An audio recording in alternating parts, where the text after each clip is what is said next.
Bismillahirrahmanirrahim.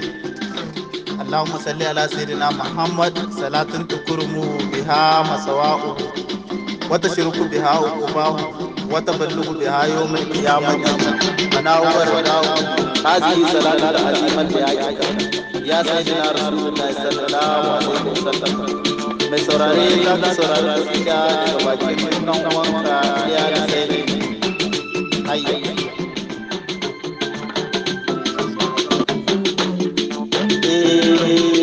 Bai ka zane gare ka habibi rabi da fami ka san ba za ka iyawa ba.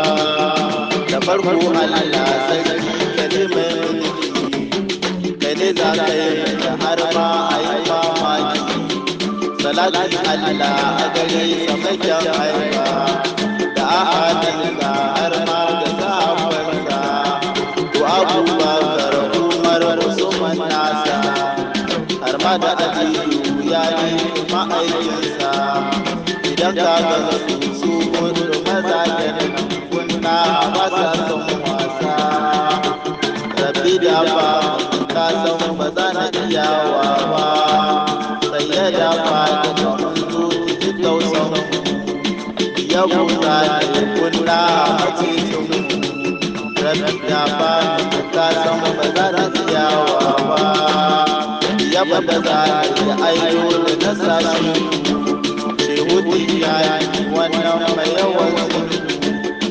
Ka bi na san ba a maɗi sai in zan yi shaka ko ce muku shehu barhama wannan mai yawan zuru.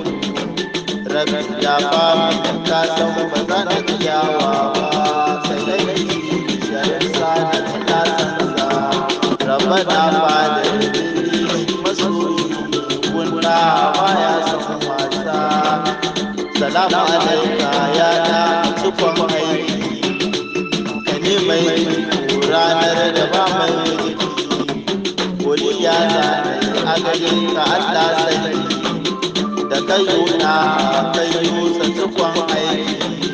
Rabbi ya ba mu ka san ba za na iyawa ba.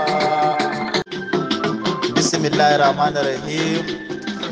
Allahumma salli ala sayyidina Muhammad salatun tukrumu biha masawa'u wa tashruku biha uqubahu wa taballugu biha yawmal qiyamati manawwar da'u hadhihi salatu al-azimat ya sayyidina Rasulullah sallallahu alaihi wasallam.